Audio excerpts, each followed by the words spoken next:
ಆದ್ದರಿಂದ ನಾವು ಈ ಸಮಯದಲ್ಲಿ ಹೊರಟು ಬಿಡೋಣ ಅಂತ ಹೇಳಿ ಆ ಹಾವನ್ನ ಗಂಟು ಮೂಟೆಗಳನ್ನು ತಪ್ಪಿಕೊಂಡು ಅಶ್ವವನ್ನು ಹೇಳಿಕೊಂಡು ಆ ಕಾಳಿಂಗ ಪಟ್ಟಣದ ರಾಜ್ಯದ ಹೆಬ್ಬಾಗಿಲು, ಒಂದು ರಾಜ್ಯಕ್ಕೆ ಒಂದು ಹೆಬ್ಬಾಗಿಲು ಅಂತ ಕಟ್ತಿದ್ರಾಗ, ಆ ರಾಜ್ಯದ ಹೆಬ್ಬಾಗಿಲು ಬಂದು ಮಹಾರಾಜ ಸತ್ಯವ್ರತ ಒಂದು ಸಾರಿ ರಾಜ್ಯವನ್ನು ಹಿಂದಿರುಗಿ ನೋಡಿದ. ಎತ್ತರವಾದ ಸೌಧಗಳು, ತಳದೆ ಹೊಳೆವ ಆ ಕಳಸಗಳು, ಭವ್ಯವಾದ ಅರಮನೆ, ಗುಡಿ, ಗೋಪುರ, ಗುಡಾರಗಳು ಎಷ್ಟು ಆನಂದವಾಗಿದೆ. ಆ ಕಾಳಿಂಗ ಪಟ್ಟಣ ಕಣ್ಣಲ್ಲಿ ಕಣ್ಣೀರು ಬಳ ಬಳ ಬಳ ಬಳ ಬಂದ್ಬಿಟ್ಟು. ಏಕೆಂದ್ರೆ ನಾಡಾಳಿದ ದೊರೆ ಸಾವಿರಾರು ಜನಗಳಿಗೆ ಸಿಂಹಾಸನದಲ್ಲಿ ಕುಳಿತುಕೊಂಡು ನ್ಯಾಯ ಹೇಳ್ತಿದ್ದವನು. ಅದೆಷ್ಟೋ ಜನಗಳನ್ನ ಕರೆದು ದಾನ ಮಾಡ್ತಂತ ಪ್ರಭು ಕದ್ದ ಕಳ್ಳನಂತೆ ಹೋಗಬೇಕಾದ್ರೆ ತೊರೆದೆನು ನಾನೀ ರಾಜ್ಯವ ತೊರೆದು ಹೋದೆನು ಶಿವರೇ,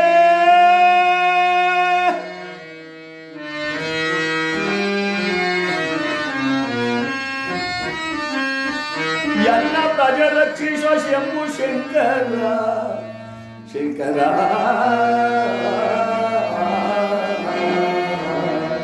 ಶಂಕರ ಹೇ ಶಿವನೇ, ನಂಬಿದ ಪ್ರಜೆಗಳನ್ನು ತುಂಬಿದ ಪಟ್ಟಣವನ್ನು ಎಲ್ಲವನ್ನು ನಿನಗೊಪ್ಪಿಸಿ ಹೋಗ್ತಾ ಇದ್ದೀನಿ. ನಾನು ಹಿಂತಿರುಗಿ ಬರುವ ತನಕ ನನ್ನ ಪ್ರಜೆಗಳನ್ನು, ನನ್ನ ರಾಜ್ಯವನ್ನು ಕಾಪಾಡೋಬಾರ, ನಿನ್ನದಲ್ಲದೆ ನನ್ನದೇನಿಲ್ಲ ಅಂತ ಹೇಳಿ ಆ ಹೆಬ್ಬಾಗಿಲಿನ ಮುಂದೆ ದಾಟಿದ್ರು. ಕತ್ತಲೆ ಕವಿದಿದೆ, ನಿಶಿ ಮುಸುಕಿದೆ, ಯಾವ ಕಡೆ ಹೋಗಬೇಕು ಅಂತ ಗೋಚರವಾಗ್ತಾ ಇಲ್ಲ. ಯಾವ ಮಹಾರಾಜ ಹೇಳಿದ, ದೇವಿ ನಾವಿನ್ನು ಅಶ್ವದ ಮೇಲೆ ಕುಳಿತುಕೊಂಡು ಪ್ರಯಾಣ ಮಾಡೋಣ. ಹಾಗೆ ಆಗಿ ಸ್ವಾಮಿ ಎತ್ತಿ ಕೂರಿಸಿದ ಪೂರ್ಣ ಗರ್ಭಿಣಿ ಚಂದ್ರಹಾಸೆಯ ಅಶ್ವದ ಮೇಲೆ. ತುಂಬಿದ ಗರ್ಭಿಣಿ ಮಹತಾಯಿ ಚಂದ್ರಹಾಸೆ, ಎರಡು ತೋಳುಗಳು ಹಿಡಿದು ಚಂದ್ರಹಾಸೆನ ಅಶ್ವದ ಮೇಲೆ ಕುಂದಿಸ್ಕೊತಾನೆ. ಬಣ್ಣದ ಗಂಟು ಮೂಟೆಗಳನ್ನು ಮೇಲೆ ಇಟ್ಟುಕೊಂಡ, ಚಂಗನೆ ನೆಗೆದು ಅಶ್ವದ ಮೇಲೆ ಕುಂತು. ಮಾಯಾ ಅಶ್ವ ಲಟ್ಟ ಲಟ್ಟ. ಸ್ವಾಮಿ, ಇಷ್ಟೊಂದು ನಿಧಾನವಾಗಿ ನಡೆಯುವ ಅಶ್ವವನ್ನು ನೀವು ಯಾಕಾದ್ರೂ ಹಿಡ್ಕೊಂಡು ಬಂದ್ರಿ? ಈ ರೀತಿ ಇದು ಪ್ರಯಾಣ ಮಾಡೋದಾದ್ರೆ ಬೆಳಗಾಗದೊಳಗಾಗಿ ನಾವು ರಾಜ್ಯವನ್ನು ಬಿಟ್ಟು ಆಚೆ ತಲುಪಕ್ಕಾಗಲ್ಲ. ಪ್ರಜೆಗಳು ಯಾರಾದ್ರೂ ನೋಡಿದ್ರೆ ಹಿಂಬಾಲಿಸಿ ಬಂದ್ಬಿಡ್ತಾರೆ. ಸ್ವಾಮಿ, ತಮ್ಮ ಕೈಲಿರುವ ಕೊರಡೆದೊಂದು ಪೆಟ್ಟನ್ನು ನೋಡಿರಿ. ಸತ್ಯವ್ರತ ಹೇ ಅಂತ ಒಂದು ಪೆಟ್ಟನ್ನು ಸಾಧಾರಣವಾಗಿ ಇತ್ತು, ಮತ್ತೊಂದು ಪೆಟ್ಟ ಒಲೆ ಸರ್ವಸಾಧಾರಣವಾಗಿ ಇತ್ತು. ಮೂರನೇ ಪೆಟ್ಟನ ಬಾಯಿನ ಶಬ್ದವನ್ನು ಹೊರಡಿಸಿ ಹೇ ಎಂದ. ಚಂಗನಗೆ ಆ ಕ್ಷಣದೊಳಗೆ ಹೊರಟಿತು ಆ ತುರಗ.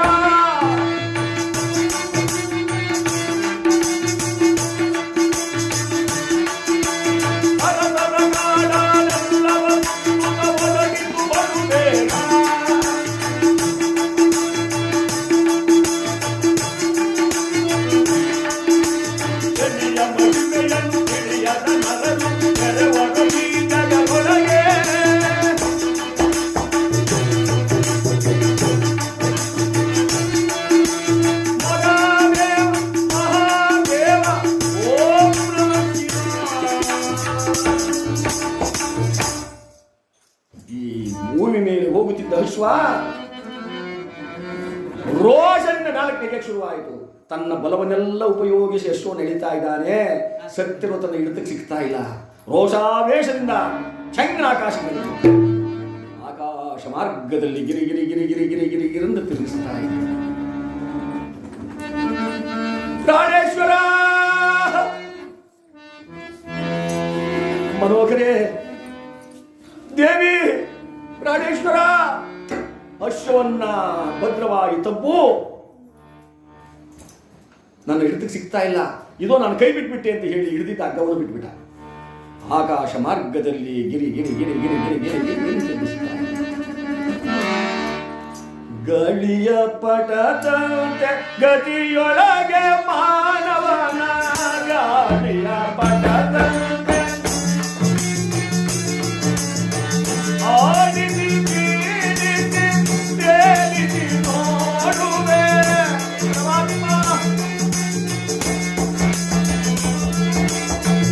ಆಡಿಸಿ ಬೀಳಿಸಿ ತೇಲಿಸಿ ನೋಡುವೆ. ಹರಿದವರ್ಯಾರೋ ಹಿಡಿದಿಲ್ಲ ಮಾಯೆ, ಹಿಡಿದವರ್ಯಾರಿಗರೋ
ನಮ್ಮನೋ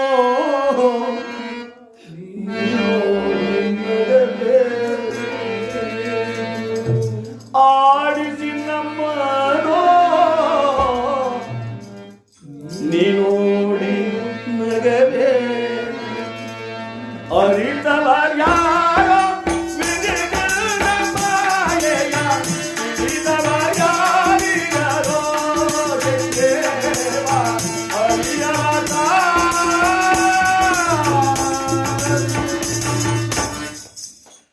ಈ ಮನುಷ್ಯನ ಜೀವನವನ್ನು ಗಾಳಿಯ ಪಟದೋಪಾದಿಯಲ್ಲಿ ಆಡ್ತಕ್ಕಂಥವ್ನು. ಅಳಿಸುವವನು ನೀನೇ, ನಗಿಸುವವನು ನೀನೇ, ಕುಣಿಸುವವನು ನೀನೇ, ಎಲ್ಲವೂ ನೀನೇ. ಯಾರೋ ಒಬ್ಬ ಬಂದಿಗೆ ಪ್ರಶ್ನೆ ಕೇಳಿದಂತೆ, ಕೃಷ್ಣದೇವರಾಯರ ಕಾಲದಲ್ಲಿ ಆಸ್ಥಾನಕ್ಕೆ ಬಂದ್ಬಿಟ್ಟ ಮಹಾಕವಿ ವಿದ್ವಾಂಸ, ಅಕ್ಕಪಕ್ಕದಲ್ಲಿ ಇದ್ದರೆಲ್ಲ ನಡೀತಾವ್ರೆ. ಅಯ್ಯೋ ಕವಿಗಳು ಬಂದರು, ಏನು ಪ್ರಶ್ನೆ ಕೇಳ್ತಾರೋ ಕುಂತ್ಕೊಂಡ್ರೆ ಎಲ್ಲ. ಸ್ವಾಮಿ ಮಹಾರಾಜರೇ, ಈ ನಿನ್ನ ಆಸ್ಥಾನದಲ್ಲಿ ಎಲ್ಲ ಪಂಡಿತರು, ವಿದ್ವಾಂಸರು, ತಿಳಿದಂಥವರು, ಜ್ಞಾನಿಗಳೆಲ್ಲ ಇದ್ದಾರೆ. ಹೌದಪ್ಪ, ನಾನು ಕೇಳೋ ಪ್ರಶ್ನೆಗೆ ಉತ್ತರ ಕೊಟ್ಟರೆ ಸರಿ, ಇಲ್ಲವಾದರೆ ಅರ್ಧ ರಾಜ್ಯ ನನಗೆ ಕೊಡಬೇಕಾಯ್ತದೆ. ಮಹಾರಾಜ ದಿಗ್ಭ್ರಾಂತನಾಗ್ಬಿಟ್ಟ. ಅಯ್ಯೋ ಶಿವ, ಇನ್ನು ಹೇಳದೆ ಹೋದರೆ ಅರ್ಧ ರಾಜ್ಯ ಹೊಂಟೈತದೆ. ನಮ್ಮಲ್ಲಿ ಹೇಳೋರು ಯಾರಿದ್ದೀರಪ್ಪ? ಸ್ವಾಮಿ ಮೊದಲು ನೀವು ಪ್ರಶ್ನೆ ಹೇಳಿ. ನನ್ನ ಪ್ರಶ್ನೆನ, ಆಕಾಶ ನಕ್ಷತ್ರ ಎಷ್ಟಿವೆ?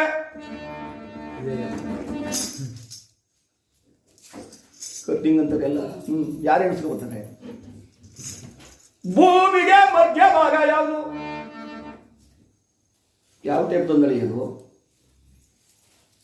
ಸ್ವಾಮಿ ಮೂರನೇ ಪ್ರಶ್ನೆ, ದೇವರಿಗೆ ಏನ್ ಮಾಡ್ತಾವನೆ? ಏನು ಎಷ್ಟು ಗ್ರಂಥ ಇದ್ದುವೋ, ಎಷ್ಟು ಮಹಾಭಾರತ, ಎಷ್ಟು ರಾಮಾಯಣ, ಒಂದೂ ಬಿಡಲಿಲ್ಲ, ಎಲ್ಲ ತೆಗೆದು ಓದಕ್ಕೆ ಶುರು ಮಾಡಿದ್ರು. ಯಾವುದು ಓದಿದ್ರು ಯಾವುದ್ರಲ್ಲಿ ಬರ್ತಿದ್ದನು? ಮಂತ್ರಿಗಳಿಗೆ ಹೇಳಿದ್ರು, ಮಂತ್ರಿ ಈ ತಿಂಗಳೊಳಗೆ ಏನಾದ್ರು ನಾವು ಈ ಕವಿಗೆ ಉತ್ತರ ಹೇಳಿಲ್ಲ ಅಂದ್ರೆ ಅರ್ಧ ರಾಜ್ಯ ಗೋವಿಂದ. ಈಗೇನು ಮಾಡೋದು? ಸ್ವಾಮಿ ನೀವೇನು ಚಿಂತೆ ಮಾಡಬೇಡಿ, ನಾನು ಇದ್ದೀನಿ ಸುಮ್ಮನಿರಿ. ಅಂಥ ಮಂತ್ರಿಗಳು ಇರಬೇಕಿದ್ರು ರಾಜ್ಯದಲ್ಲಿ. ಈಗಿನ ಕಾಲದವರು ಅವರೇ ಮಂಕ್ರಿಗಳು, ಎಲ್ಲ ಬರೀ ಮಂಕ್ರಿಗಳೇ ಈಗಿರು. ಒಂದು ಲೆಟರ್ ಹಾಕ್ಸಕ್ಕೋರು ಮ್ಯಾಲ್ಕೆ ಕೆಳಿಕ್ ನೋಡ್ತಾರೆ, ಪಕ್ಷದವನು ಇವನು, ನಮ್ಮ ಪಕ್ಷದವನು, ಬೇರೆ ಪಕ್ಷದವನು ತಾಳ್ಸ ಮೊದಲು ನೋಡೋಣ ಅಂತ. ಅಣ್ಣಯ್ಯ ಓಟೆ ಹಾಕ್ತೆ ನಮಗೆ ಹಾಕಿದ್ರು ಮಾತ್ರ, ಇಲ್ಲ ಅಂದ್ರೆ ಹತ್ರ ಸೇರಿಸೋದು ಅವರು. ಈಗ ಅಂಥ ಕಾಲ ಬಂದಿದೆ, ಈ ಮಂತ್ರಿಗಳು ಹೊರಟುಬಿಟ್ರು. ಗಾಡಿ ಮೇಲೆ ಬುಕ್ಗಳು ಏರ್ಕೊಂಡು ಯಾರಾದರೂ ಪಂಡಿತರು ಇಂಥ ಪುಣ್ಯಾತ್ಮರನ್ನ ಮೈನೂರಂತವ್ರು ಸಿಗ್ತಾರೆ, ತಿಳ್ಕೊಂಡ್ಬಿಡೋಣ. 27 ದಿವಸ ಗಂಟ ಹುಡುಕ್ಬಿಟ್ಟ, ಎಲ್ಲಿ ಹುಡುಕಿದ್ರು ಸಿಕ್ಕಲಿಲ್ಲ. ಯಾರು ಹೇಳ್ತಾರೆ? ಆಕಾಶದಲ್ಲಿ ನಕ್ಷತ್ರ ಎಷ್ಟೇ ಸ್ವಾಮಿ? ಏನಿಗೆಲ್ಲ ತಲೆಕೆಟಾಗ ರೋಗ ಯಾರು?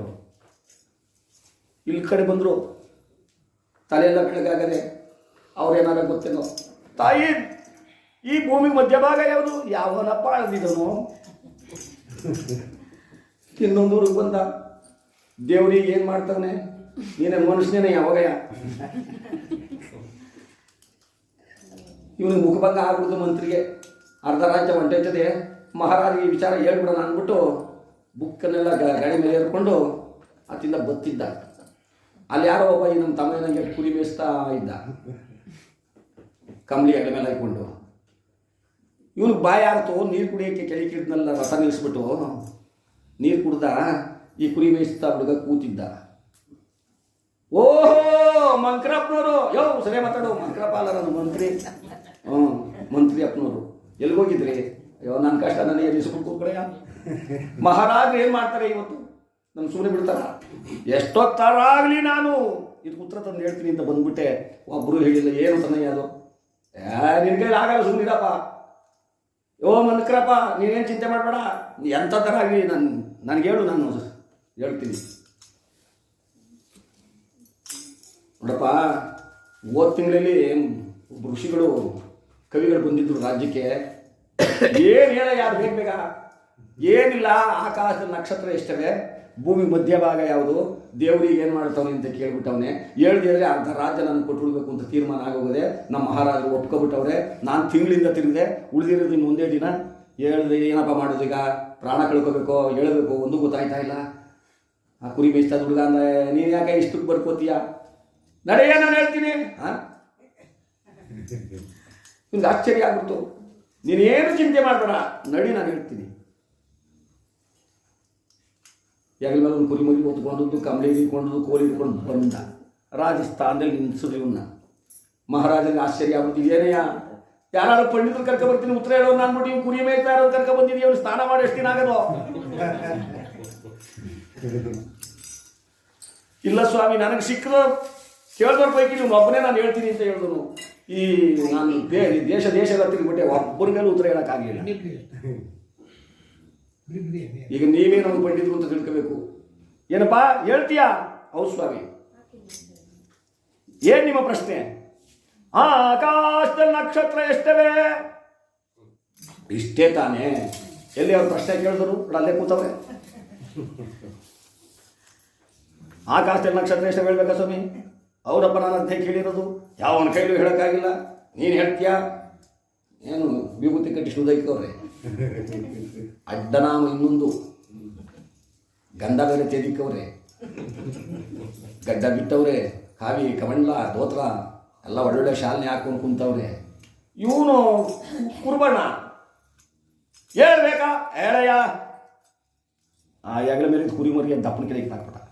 ಇದ್ಯಾಕೋ ಅದುವೇ ಅಂತ ಮೈ ಹೊತ್ಕೊಂಡು ಎದ್ಬಿಡ್ತಲ್ಲ, ತುಪ್ಪ ಅಷ್ಟು ಅಗಲಕ್ಕೆಲ್ಲ ಉದುರ್ತಬಿಟ್ಟು. ನಕ್ಷತ್ರ ಎಷ್ಟಿದೆ ನನಗೆ ಗೊತ್ತಿಲ್ಲ ಸ್ವಾಮಿ, ನೀವೇ ಹೇಳಿಸ್ಕೊಡಿ ಇಂದ. ಅಲ್ಲ ಇವನ ಅದನ್ನಂತೂ ಕೇಳ್ಬಿಟ್ಟು ಗೆದ್ದೆ. ಈಗ ಹೇಳು, ಭೂಮಿಗೆ ಮಧ್ಯವಾಗ ಯಾವುದು? ಕುರಿ ಕೋಲಿ ಹಿಡ್ದಿದ್ದಲ್ಲ, ನೀಲಾಗ್ತಾ. ಹೆಂಗೆ ಹೇಳ್ತೀಯಾ? ನೀವೇ ಹೇಳ್ಕೊಳ್ಳಿ ಸ್ವಾಮಿ, ನನಗೆ ಅಳಿಯಕ್ಕೆ ಬರಲ್ಲ, ನಾನು ವಿದ್ಯಾವಂತ. ಅವನು ಅಳಿಯಕ್ಕಾಯ್ತದ? ಇದರಲ್ಲೂ ಗೆದ್ದೆ ನೋಡಿ. ಈ ಪ್ರಶ್ನೆ ನಿನ್ನ ಕೈ ಹೇಳಕ್ಕಾಗಲ್ಲ. ಯಾವ ಪ್ರಶ್ನೆ? ದೇವ್ರಿಗೆ ಏನ್ ಮಾಡ್ತಾವನೆ? ಇಷ್ಟೇ ತಾನೇ. ನಮಸ್ಕಾರ ಸ್ವಾಮಿ. ಮಹಾರಾಜ ಕೇಳಿದ, ಯಾಕಪ್ಪ ಬನ್ನಿ ಇಲ್ಲಿ. ಮಹಾರಾಜ ಮ್ಯಾಲ ಕುಂತಿದ್ದನು, ದಡ್ಡ ಕೈ ಕೇಳಿದ್ ಬಂದ. ಏನಪ್ಪ? ಏನಿಲ್ಲ, ಸುಮ್ಮನೆ ಕರೆದೆ, ಹೋಗಿ ಮ್ಯಾಲ ಕೂತ್ಕೊಳ್ಳಿ. ಯೋ, ನಾನು ಕೇಳಿದ್ದು ದೇವ್ರಿಗೆ ಏನು ಮಾಡ್ತಾವನೆ ಅಂತ. ಈಗ ನಮ್ಮ ಮಹಾರಾಜರು ಮಾಡೋರಲ್ಲ, ಅದನ್ನೇ ಅವ್ನು ಮಾಡ್ತಾ ಇರೋದು. ಏನು? ಮ್ಯಾಲಿರೋನ್ನ ಕೈ ಕೇಳಿಸ್ತಾನೆ, ಕೆಳಗಿರೋನ್ನ ಮ್ಯಾಲ ಕೂರಿಸ್ತಾನೆ. ಮಹಾನುಭಾವ ಕಡೆ ಏನಿಲ್ಲ. ಕುರಿ ಮೇಸವನು ಹುಡುಗ ಆದರೂ ಕೂಡ ನನ್ನ ರಾಜ್ಯ ಗೆದ್ಕೊಟ್ಬಿಟ್ಟೇನಂತೆ. ಹಾಗೆ ಮ್ಯಾಲಿರೋನ್ನ ಕೈ ಕೂಡಿಸ್ತಾನೆ, ಕೆಳಗಿರೋನ್ನ ಮ್ಯಾಲ ಗೊತ್ತಿಸ್ತಾನೆ. ಎಲ್ಲವೂ ಅವನ ಆಟ. ಅದು ಆದ್ರೆ ನಾವು ಕೈಗೊಂಬೆಗಳು, ಗಾಳಿಪಟ ಇದ್ದಂಗೆ. ಅವನು ಹೆಂಗೆ ಆಡ್ತಾನ ಒಂದು ಹಾಡಬೇಕಷ್ಟೇ ವಿನಃ ಅಂತ ಹೇಳಿ ಆಕಾಶ ಮಾರ್ಗದಲ್ಲಿ ಗಿರಿ ಗಿರಿ ಗಿರಿ ಗಿರಿ ಗಿರಿ ತಿರುಗಿಸ್ತಾ ಇದೆ. ಸಾವಿರಾರು ಮೈಲಿಗಳ ದೂರ ತೆಗೆದುಕೊಂಡು ಹೋಗಿ ಯಾವ ಸತ್ಯವ್ರತ ಚಂದ್ರಹಾಸ ಇಬ್ಬರನ್ನ ಧಮ್ಮನಿಕೆ ಕಲ್ಲು ಮುಳ್ಳಿನ ಮೇಲೆ ಬಿದ್ದು ಹೊರಳಾಡುತ್ತಿದ್ದಾರೆ. ಅಶ್ವವೇ ಒಂದು ಕಡೆ ನಿಂತಿದೆಯಂತೆ. ಇಬ್ಬರು ಮೂರ್ಛಿತರಾಗಿದ್ದಾರೆ. ಶನಿರಾಜ ಶನಿರಾಜ ಶನಿರಾಜ. ಭಗವಂತ ಅಲ್ಲಿ ಬಂದು ಪ್ರತ್ಯಕ್ಷನಾದ ಶನೇಶ್ವರ ಸ್ವಾಮಿ. ರಾಜ, ಈ ಒಂದು ಗಳಿಗೆಗೆ ಮುಂಚೆ ನೀನು ರಾಜ. ನೋಡು, ಈಗೇನಿಲ್ಲದ ಬಿಕಾರಿ ಅಂತ ಬಿದ್ದಿದ್ದೀಯ. ನೋಡು ಮುಂದೆ ಅಂತ ಮಾಯವಾದ ಮಾಯಕಾರ. ಇವರಿಗೆ ಜ್ಞಾನೋದಯವಾಯಿತು. ಸತ್ಯವ್ರತನಿಗೆ ಜ್ಞಾನೋದಯವಾಗಿ ಕಣ್ಬಿಟ್ಟು ಸುತ್ತಲೂ ನೋಡುತ್ತಾನಂತೆ. ಮನೋಗರೇ, ಅಯ್ಯೋ ಅಶ್ವ ನಮ್ಮ ಭೂಮಿಗೆ ಇಳಿಸ್ತೇ, ನಮ್ಮ ಪ್ರಾಣ ಉಳಿಯುತ್ತೆ. ಚಂದ್ರಕಾಸೆ ದೂರದಲ್ಲಿ ಬಿದ್ದಿದ್ದ ಮಹತಾಯಿ ತಾನು ಕೂಡ ಜ್ಞಾನೋದಯವಾಯಿತಂತೆ. ಸ್ವಾಮಿ ಚಂದ್ರಕಾಸೆ ದೇವಿ ಸ್ವಾಮಿ ಅಂತ ಹೊರೋಡಿ ಬರ್ತಾಳೆ. ಈ ಅಶ್ವ ಭೂಮಿಗೆ ಇಳಿಯುತ್ತೆ, ನಮ್ಮ ಪ್ರಾಣ ಉಳಿಸುತ್ತೆ ಅಂತ ನನಗೆ ನಂಬಿಕೆ ಇರಲಿಲ್ಲ. ಎಲ್ಲವೂ ಆ ಭಗವಂತನ ಹೆಚ್ಚು ದೇವಿ. ಎಲ್ಲಿ ಅಶ್ವ? ಆ ಅಶ್ವ ಒಂದು ಕಡೆ ನಿಂತಿತ್ತು. ಆ ಅಶ್ವವನ್ನು ಎಳ್ಕೊಂಡ್ರು. ಕೆಳಗೆ ಬಿದ್ದಿದ್ದ ಆ ಆಭರಣದ ಗಂಟನಲ್ಲಿ ತಪ್ಪಿಕೊಂಡ್ರು. ನಡೆಯಲಾರದೆಯಡಗುತ್ತ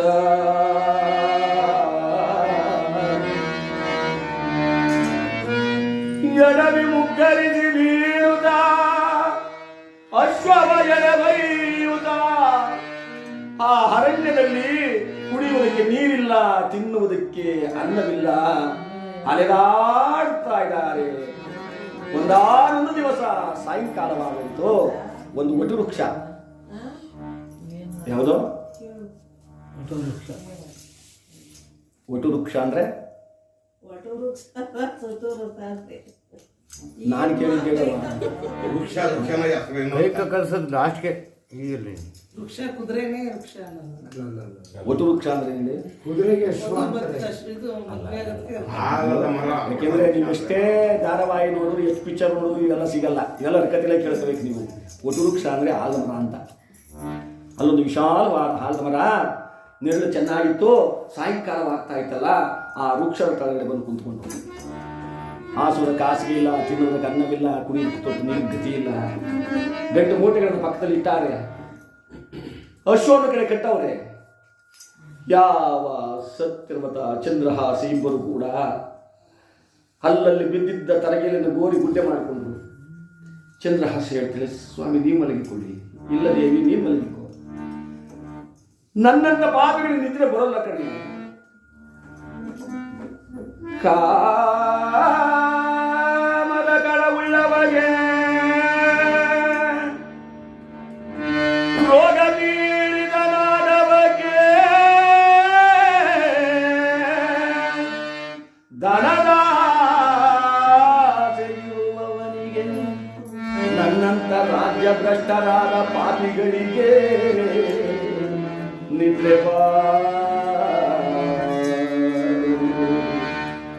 ಈ ಪ್ರಪಂಚದಲ್ಲಿ ಇವರು 4 ಜನ ನಿದ್ರೆ ಬರಲ್ಲ. ಅರ್ಥವಾಯ್ತಲ್ಲ? ಗೊತ್ತಾಯ್ತು. ಗದ್ದೆ ಉಳ್ಳವನಿಗೆ ಆಸ್ತಿ ಮಡಗಿರೋರಿಗೆ, ಶ್ರೀಮಂತರ ಅತಿ ಶ್ರೀಮಂತರಾಗಿರ್ತಾರೆ. ಕಾಮದ ಕಳವುಳ್ಳವನಿಗೆ, ಸತಿಯಾದ ಅವಳೆಯ ಮೇಲೆ ಅತಿಯಾದ ಆಸೆ ಪ್ರೇಮ ಇಟ್ಕೊಂಡವನು ನಿದ್ದೆ ಬರಲ್ಲ. ರೋಗ ಪೀಡಿತನಾದವನಿಗೆ ಜಾಸ್ತಿ ಇರ್ತದಲ್ಲ, ಕೆಮ್ಮಿ ಕೆಮ್ಮಿ ಕೆಮ್ಮಿ ನಿದ್ದೆ ಬರಲ್ಲ. ಓ ತಾತ ಯಾಕೆ ಇಷ್ಟೊಂದು ಕೆಮ್ತೀಯ? ಅವನು ನಿದ್ದೆ ಮಾಡಲ್ಲ, ಇವನು ಪಕ್ಕದಲ್ಲಿರುವ ನಿದ್ದೆ ಕೊಡಲ್ಲ. ಧನದಾಸೆ ಇರುವವನಿಗೆ, ಹಣದ ಮೇಲೆ ವಿಪರೀತವಾಗಿ ಯಾರು ಆಸೆ ಇಟ್ಕೊಂಡಿರ್ತಾರೋ ಅವ್ರಿಗೂ ರಾತ್ರಿ ನಿದ್ದೆ ಬರಲ್ಲ. ಗಾಳಿ ಬಂತ ಕಿಟಕಿ ಲಟ್ಟದು, ಅಪ್ಪ ಕಳ್ಳ ಕಣ್ಣೋ ಮೊನ್ನೆ ದಿನ 2 ಕೋಟೆಯಲ್ಲಿ ನುಗ್ಗಿದ್ದಂತೆ ಇವತ್ತಿಲ್ಲಿ ಬಂದ್ಬಿಟ್ರೆ ಅಂತ. ಇನ್ನು ನನ್ನಂತ ರಾಜ್ಯಭ್ರಷ್ಟರಾದ ಪಾಪಗಳಿಗೆ ನಿದ್ರೆ ಬರೋದಿಲ್ಲ ದೇವಿ, ನೀನು ಮಲಗಿಕೋ ಅಂದ್ರೆ ಚಂದ್ರಹಾಸಿ ಹೇಳಿದ್ರು, ಇಲ್ಲ ಸ್ವಾಮಿ ನೀವು ಮಲಗಿಕೊಳ್ಳಿ. ತಲೆಗೆಲೆಯ ಹಾಸಿಗೆ ಮೇಲೆ ಮಹಾರಾಣಿ ಸುಬ್ಬತಿಗೆ ಅಳುತ್ತಿದ್ದ ಮಹಾರಾಯಿ ಪೌಳಿಸಿದಂತೆ ಹೆಂಡತಿಯ ತೊಡೆ ಮೇಲೆ ತಲೆಯಿಟ್ಟು ಮಹಾರಾಜ ತಾನು ಪೌಳಿಸಿದ. ಭಗವಂತನ ಮಾಯೆ, ಮುಂದೆ ಬರುವ ಕಷ್ಟ ನಿಷ್ಠೂರವೆಲ್ಲ ಆಗಲೇ ಸ್ವಪ್ನದಲ್ಲಿ ಕಾಣ್ತಾ ಇದ್ದೀವಿ. ನಾಲಿಗೆಯನ್ನು ಕತ್ತರಿಸುವಂತ ಸನ್ನಿವೇಶ ಬಂತು. ಚೀರಾಡುತ್ತ ಮೇಲ್ಕೆದ್ದು ಬಿಟ್ಲು, ಪ್ರಾಣೇಶ್ವರ ಏಕೆ ದೇವಿ ಏನಾಯಿತು? ಏನಿದು ಅಪಾಶೆ ಗುಣ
ಎಡಭುಜ ಗಡಗಡಲು ಬೆರೆತಿದೆ ಸ್ವಾಮಿ.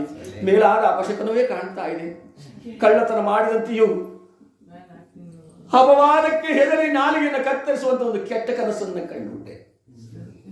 ಸತ್ಯವಂತ ಹೇಳ್ತೇನೆ ದೇವಿ, ನೀನೇನು ಚಿಂತೆ ಮಾಡಬೇಡ. ಕನಸಿನಲ್ಲಿ ಕಂಡದ್ದನ್ನೆಲ್ಲ ನಿಜವೆಂದು ಭ್ರಮಿಸುವರೆ. ನಾವು ಮಲಗುವಾಗ ದೇವರ ಧ್ಯಾನ ಮಾಡಿ ಮಲಗದೆ ಒಳ್ಳೆ ಕನಸುಗಳೇ ಬೀಳ್ತೇವೆ. ಮಲಗುವಾಗ ಯಾವುದ್ಯಾವುದೋ ಲೋಕದ ವ್ಯವಹಾರವನ್ನು ಮನಸ್ಸು ಕಚ್ಕೊಂಡು ಮಲಗಿಕೊಂಡ್ರೆ ನಮಗೆ ಕೆಟ್ಟ ಕೆಟ್ಟ ಕನಸುಗಳೇ ಬೀಳ್ತೇವೆ. ದುಃಖ ಪಡಬೇಡ. ಆ ದೈವ ಇಚ್ಛಿದ್ದಂತಾಗಲಿ ಪೌಳಿಸುವುದು ಹೇಳಿ ಮಲಗಿಸ್ತಾನೆ. ಇತ್ತ ಕಡೆ ಮಹಾನುಭಾವ ಪರಮಾತ್ಮ ಶನೇಶ್ವರ ಸ್ವಾಮಿ ನೋಡ ಈ ಆಭರಣದ ಗಂಟು ಈ ಹಸು ಇವರ ಬಳಿಯಲ್ಲಿದ್ರೆ ಸುಖವಾದ ಜೀವನವನ್ನು ಸಾಗಿಸ್ಕೊಡ್ತಾರೆ. ಇವೆರಡನ್ನ ನನ್ನ ಕೈವಶ ಮಾಡ್ಕೋಬೇಕು ಅಂತ ಹೇಳಿ ಇವರಿಗಿತ್ತ ಕಡೆ ನಿದ್ರಾವಸ್ಥೆ ಪ್ರಾಪ್ತವಾಗಿದೆ. ಗಾಢಾಂಧಕಾರವಾದ ನಿದ್ರೆ ಬಂತು. ಪರಮಾತ್ಮ ನಿಶರಾತ್ರಿಯಲ್ಲಿ ಹಸ್ತವನ ಈಗ ಅಂದದಂತೆ ಢಮ್ಮನೆಡವಾಗೋಯ್ತು ಭೂಮಿ. ಕಟ್ಟಿದ್ದ ಅಶ್ವ ಇಟ್ಟಿದ್ದ ಆಭರಣ ಅದರೊಳಗಿಳಿದೋ. ಅಶ್ವ ಆಭರಣ ಎರಡು ಕೂಡ ಭೂಮಿ ಯಥಾಸ್ಥಿತಿ ಭೂಮಿ ಸಮಾನ. ಬೆಳಗಾಯಿತು. ಲವಲವಿಕೆಯಿಂದ ಮೇಲೆದ್ದಿದ್ದಾರೆ ರಾಜರಾಣಿಯರಿಬ್ಬರು ಕೂಡ. ಅಶ್ವವನ್ನು ಹಿಡಿದುಕೊಂಡು ಗಂಟು ಮೂಟೆಗಳು ತೆಗೆದುಕೊಂಡು ಮುಂದಕ್ಕೆ ಪ್ರಯಾಣ ಮಾಡೋಣ ಅಂತ ಪಕ್ಕಕ್ಕೆ ತಿರುಗ್ತಾರಂತೆ. ಇಟ್ಟಿದ್ದ ಗಂಟು ಮೂಟೆಗಳಿಲ್ಲ, ಕಟ್ಟಿದ್ದ ಅಶ್ವ ಶನಿದೇವ ಹುಟ್ಟು ಕುರುಡನ ಕೈಯಲ್ಲಿದ್ದ ಕೋಲನ್ನು ಕಿತ್ತುಕೊಂಡು ದಟ್ಟಡವಿಗೆ ತಳ್ಳಿದಂತೆ ಮಾಡಿಬಿಟ್ಟಿಯಲ್ಲೋ ನನ್ನಪ್ಪ. ಆಭರಣವಿದ್ದರೆ ಅದನ್ನು ವಿಕ್ರಯಿಸಿ ಅದರಿಂದ ಜೀವನವನ್ನು ಸಾಗಿಸ್ತಾರೆ ಅಂತ ಅದನ್ನು ಕಿತ್ತುಕೊಂಡೆ. ಅಶ್ವವಿದ್ದರೆ ಅದರ ಮೇಲೆ ಸವಾರಿ ಮಾಡಿ ಪ್ರಯಾಣ ಮಾಡುತ್ತಾರೆ ಅಂತ ಅದನ್ನು ಕಿತ್ತುಕೊಂಡೆ. ಎತ್ತ ಹೋಗಲೋ, ನಾವು ಯಾವ ಕಡೆ ಹೋಗ್ತೀವಿ? ಇತ್ತವಾ ಎಂದು ಕರೆಯವರಿಲ್ಲ, ಎಲ್ಲಿಗೆ ಹೋಗ್ತಾ ಇದ್ದೀರಾ ಅಂತ ಕೇಳುವರಿಲ್ಲ. ನಿರ್ಜನವಾದ ಪ್ರದೇಶ, ಹುಲಿ, ಕರಡಿ, ಸಿಂಹ, ಶಾರ್ದೂಲರು ವಾಸ ಮಾಡ್ತಕ್ಕಂಥ ಅಭಯಾರಣ್ಯ. ಭೋರ್ಗರಿವ ಶಬ್ದ ಮಾಡ್ತಾ ಇದೆ ಪ್ರಾಣಿಗಳು. ಸತ್ಯರೋಧ ಮುಂದೆ ಚಂದ್ರಹಾಸ ಹಿಂದೆ ನಡ್ಕೊಂಡು ಹೋಗ್ತಾ ಇದ್ದಾರೆ. ಸೂರ್ಯನು ನಡುನೆತ್ತಿಯ ಮೇಲೆ ಬಂದ್ಬಿಟ್ಟ. ಚಡಪಡಿಸುವಂತಹ ಬಿಸಿಲು, ಕಲ್ಲು ಮುಳ್ಳುಗಳೆಲ್ಲ ಕಾದು ನಿಂತಿವೆ. ತುಂಬಿದ ಗರ್ಭಿಣಿ ಮಹಾರಾಣಿ ಚಂದ್ರಹಾಸೆ ಆ ದಟ್ಟವಾದ ಕಲ್ಲು ಮುಳ್ಳಿನ ಮೇಲೆ ಪಾದವನ್ನು ಇಡಲಾರದೆ ತತ್ತರಿಸುತ್ತಿದ್ದಾಳಂತೆ. ಪುಟ್ಟ ಪಾದಕ್ಕೆ ದಟ್ಟವಾದ ಮುಳ್ಳು ತಾಗಿ ಪಾದದಿಂದ ರಕ್ತ ಸುರಿಯುತ್ತಿದೆ. ಮುಂದೆ ಹೋಗುತ್ತಿರುವ ತನ್ನ ಪತಿ ಹೇಳ್ತಳ್ಳಿ, ಪ್ರಾಣೇಶ್ವರ ಸ್ವಾಮಿ ನಡೆಯಲಾರೆ ಕಾಂತ ನಡೆಯಲಾರೆ.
ಎರಡು ಜೀವದ ಭಾರವನ್ನು ಹೊತ್ಕೊಂಡು ಹೋಗಕ್ಕಾಗ್ತಾ ಇಲ್ಲ. ತುಂಬಿದ ಗರ್ಭಿ ಮುಂದೆ ಮುಂದೆ ಸಾಗುತ್ತಿದ್ದಾರೆ. ಸತ್ಯವ್ರತ ಹೇಳಿ ಯಾಗಾದ್ರೂ ಮಾಡಿ ನಾವು ಸ್ವಲ್ಪ ದೂರ ನಡೆಯೇ, ಯಾವುದಾದ್ರೂ ಒಂದು ಆಶ್ರಯ ಪಡ್ಕೊಳ್ಳೋಣ ಅಂತ ಹೋಗ್ತಾ ಇದ್ರೆ ಅಲ್ಲೊಂದು ಎಡವುಗಲ್ಲು. ಆ ಕಲ್ಲನ್ನ ಎಡವಿ ಚಂದ್ರಹಾಸೆ ಢಮ್ ಮುಂದಿದ್ದ ಕಲ್ಲೊಂದು ಹಣೆಗೆ ಬಡಿಯಿತು. ಚಂದ್ರಹಾಸೆಯ ಹಣೆಯಿಂದ ರಕ್ತ ಸೋರ್ತಾ ಇದೆ. ಮುಂದೆ ಹೋಗುತ್ತಿರುವ ತನ್ನ ಪತಿಯನ್ನ ಬಾ ಎಂದು ಕೂಗುವುದಕ್ಕೆ ಬಾಯಿಲೆತ್ತು ಆಡಲಿಲ್ಲ. ಕೈ ಸನ್ನೆಯಿಂದ ಕರೀತಾ ಇದ್ದಾಳೆ, ಬನ್ನಿ ಸ್ವಾಮಿ. ಮಹಾರಾಜ ನೋಡಿಬಿಟ್ಟ, ದೇವಿ ಎದ್ದೋಡೋಡಿ ಬಂದು ಎರಡು ತೋಳನ್ನಿಡಿದು ಮೇಲಕ್ಕೆತ್ತಿ ನಿಲ್ಲಿಸಿದ. ಅರಿವ ನೆತ್ತರವನ್ನ ತನ್ನ ದೋತ್ರದಿಂದ ಒರೆಸ್ತಾ ಇದ್ದಾನೆ. ಚಂದ್ರಹಾಸಿ ಕೇಳಿದ್ಲು, ಪ್ರಾಣೇಶ್ವರಿ, ಸ್ವಾಮಿ, ದೇವಿ, ನೀನು ಹೋಗುವ ಮಾರ್ಗದಲ್ಲಿ ಯಾವುದಾದರೂ ದೇವಸ್ಥಾನ ಸಿಕ್ಕರೆ ಆ ದೇವರಲ್ಲಿ ನೀನು ಕೈ ಮುಗಿದು ಕೇಳ್ಕೊಬಿಡೆ. ಏನಂತ ಕೇಳ್ಕೊಳ್ಳಿ ಸ್ವಾಮಿ. ಮುಂದಿನ ಜನ್ಮದಲ್ಲಿ ಹೆಣ್ಣಾಗಿ ಹುಟ್ಟಿದ್ದು ನಿಜವಾದರೆ ಈ ಸತ್ಯವತನಂತಹ ಬಂಡಗಂಡನನ್ನು ಮಾತ್ರ ಕೊಡಬೇಡ ಅಂತ ಕೇಳ್ಕೊಳ್ಳಿ. ಮುಂದಿನ ಜನ್ಮದಲ್ಲಿ ಏಕೆ ಇನ್ನು 10 ಜನ್ಮಗಳಲ್ಲಿ ಶಿವನಿಗೆ ಆ ಹೆಣ್ಣಿನ ಜನ್ಮವನ್ನು ಕರುಣಿಸಿದರು ಸ್ತ್ರೀಗೆ. ಕೊಡು ಶಿವನೇ ಈ ಸತ್ಯವತನಂತಹ ಪತಿಯನ್ನ ಅಂತ ನಾನು ಕೇಳ್ಕೊತೀನಿ.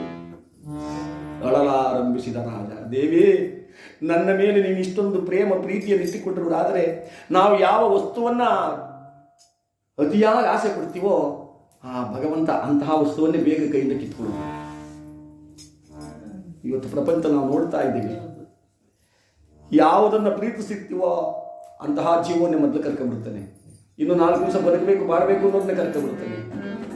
ಯಾವ ವಸ್ತು ನಮಗೆ ಬೇಕಾಗಿದೆಯೋ ಅದನ್ನ ಕಿತ್ತುಕೊಂಡು ನಮ್ಮಲ್ಲಿ ದುಃಖವನ್ನ, ಕಣ್ಣೀರನ್ನು ಹರಿಸ್ತಾನೆ.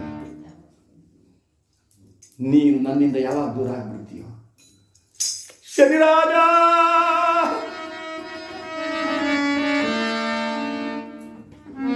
ಇನ್ನು ಸ್ವಲ್ಪ ದೂರ ನಡೆದೀವಿ. ಕುಂಟುತ್ತ ಮೆಲ್ಲನೆ ಮುಂದಕ್ಕೆ ಹೋಗ್ತಾ ಇದ್ದಾನೆ. ಮಾತಾಯೇ ಸತ್ಯವತ ಮುಂದೆ ಹೋಗ್ತಾ ಇದ್ದಾನೆ.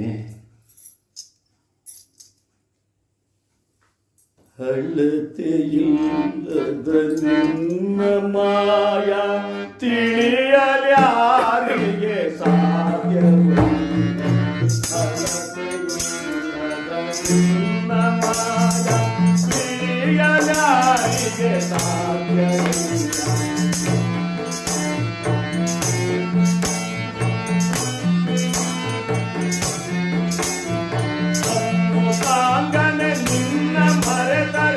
ಅನ್ನವಿಲ್ಲದೆ ಅರೆದುವೆ,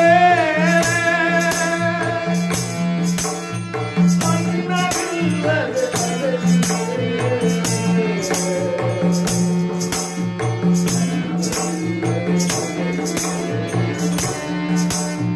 ನಾನು ಎಂಬುದ ತಿಳಿಸಿದೆ, ನೀನು ಎಂಬುದ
ಆಕಾಶಕ್ಕೂ ಅಳತೆ ಹೋದನ್ನು ಇಟ್ಟು ಅಳಲು ಕೂಡ ನಿನ್ನ ಮಾಯ ನಡೆಯಕ್ಕಾಗಲ್ಲಪ್ಪ. ಹೇ ಪರಮಾತ್ಮ ಎಂಬುದಾಗಿ ರಾಜರಾಣೆ ಸಂಕಟದಿಂದ